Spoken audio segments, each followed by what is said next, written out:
Shalom, Uvrachá, amigos da ONG Pergunta ao Rabino, e a pergunta de hoje é do nosso querido Yosef. E ele pergunta o seguinte: Rav, o livro de Bereshit começa com a história de Abraão com 75 anos, quando Hashem faz o pedido dele sair da casa de sua parentela para ir à terra prometida. Mas vi em alguns lugares que antes desse episódio, Abraão foi jogado na fornalha de fogo e saiu por um milagre. No entanto, essa história não está na Torá escrita, mas imagino que esteja na Torá oral. O senhor poderia nos contar um pouco mais sobre essa história, sobre como foi o milagre? Pois gostaria de estudar mais sobre esse episódio, mas não sei onde exatamente está esse acontecimento.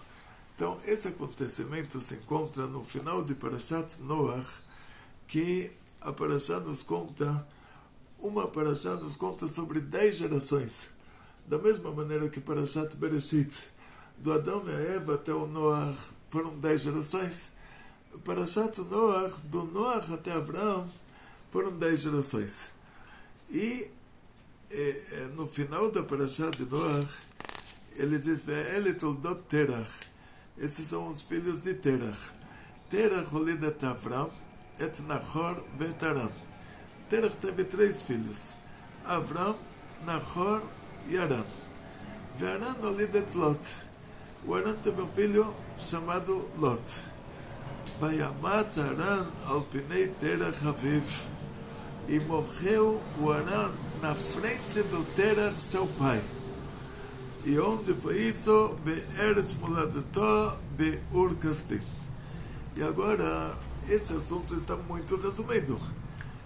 O Aram morreu na frente do pai dele, que se chamava Terach, e isso aconteceu em Ur Kasdim. E depois, na continuação, Vaikach Avram benachor laim nashem. Shem eshet Avram Sarai, Veshem eshet Nachor Milcah bat Aran avi Milcah veavi Isca. Então, a Torá continua nos contando que o Avram, ele se casou com a Sarah, que ela era filha do Aram. Porque, como a gente sabe, que a Isca é a Sarah, e aí nós vamos para o Rashi. O Rashi ele já traz os Midrashim, ele traz muita Torá oral, e ele explica o que quer dizer o Pinei Terach Aviv. O que quer dizer que Aram, ele faleceu na frente do pai dele, que era o Terach. Ele diz assim, que o Aram, ele faleceu Bechaye Aviv, durante a vida do pai dele. Isso é o Bereshit Rabbah. O Midrash Haggadah, Yesh Omrim Shalidei Aviv. E tem quem diz que foi por meio do pai dele. Por quê? Alidei Aviv met, Shekibel Terach al Avram Beno, Lifnei Nimrod.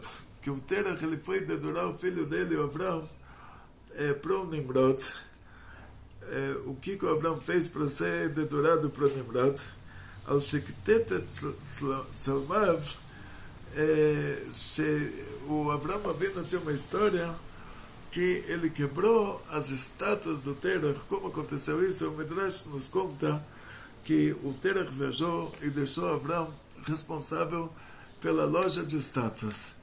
E Avram, ele pegou um sanduíche, colocou na mão de uma estátua grande e quebrou todas as outras. Quando o pai dele chegou, se espantou, ele perguntou: o que é isso?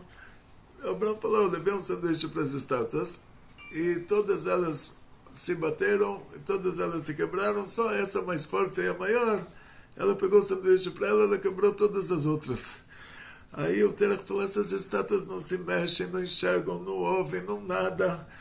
Aí Abraão falou: então agora você está vendendo essas estátuas, dizendo que elas são super poderosas, e você próprio agora concorda que elas não conseguem nem se mover a si próprias. Elas têm olhos e não veem, elas têm ouvidos e não ouvem, elas não conseguem nem se mover. Aí o Terach ficou indignado com essa história. E antes que isso chegasse ao governo, o governo que era o Nimrod, que ele se endeusava, e com certeza as estátuas eram a reprodução dele próprio, tipo, ele se considerava Deus. E antes que chegasse ao governo de outra forma, o próprio Terach, ele foi lá e dedurou o próprio filho, o Abrão, e o que fizeram o Nimrod, o que ele fez? Eles tinham uma bicá, que é um lugar mais baixo, tipo, nesse lugar mais baixo eles encheram de lenha, tacaram fogo, e eles falaram para Abrão, o Nimrod falou para Abrão, agora vamos ver se o seu Deus existe de verdade. Se ele existe de verdade, aí ele vai te salvar disso. Se não, aí você tem que concordar que eu sua morte vai ser a prova de que eu sou Deus. Eu te matei e o outro não conseguiu te salvar. Então, Abrão foi jogado nesse buraco de fogo e não aconteceu nada para ele. O Arão, que ele estava entre Abrão e Terach, tipo, ele imaginou assim, se não acontecer nada para Abrão e me perguntarem, eu vou falar que eu também sou do lado dele. Se ele se queimar, então eu vou ficar do lado do Nimrod. Aí depois que Abrão foi jogado, Abrão ele tinha fé perfeita, ele não estava assim, dançando em 2 casamentos ao mesmo tempo, e por causa disso, o Arão, na hora que perguntaram para ele se você está do lado, quem que é o seu Deus do Abrão, ou seu Nimrod, aí ele viu que o Abrão se salvou, ele falou que Deus dele é o Deus do Abrão. Só que por causa que ele estava 50% para cá, 50% para lá, ele não teve o mérito do milagre, e ele foi jogado no buraco de fogo e ele morreu queimado. E isso quer dizer que ele morreu durante a vida do pai dele. A filha dele se chamava Iscar, e aí ele traz também o Midrash, que diz que a Iscar era a Sará, a esposa de Abraão, era sobrinha dele, era filha do irmão dele, do Arão. E porque ela é chamada de Iscar, é uma linguagem que ela Sohab Ruach HaKodesh, é uma linguagem que demonstra a grandeza do Ruach HaKodesh, do nível espiritual que ela estava, que ela já via coisas que iriam acontecer no futuro. E a gente viu isso em relação ao Ismael, que ela falou para Abraão para tirar o Ismael da casa dela, que ela viu já o que vai acontecer no futuro, esses descendentes do Ismael, o próprio Ismael e os descendentes dele, o que vai sair deles. Então isso, a Sará é considerada uma das profetisas do nosso povo, por causa disso. E que Hashem dê a vocês muito sucesso, tanto ao Yosef que fez a pergunta, quanto a todos vocês que assistem às nossas aulas, muito sucesso, muita saúde, muito dinheiro, felicidades judaicas e toda a família, grandes milagres em grande estilo. Amém.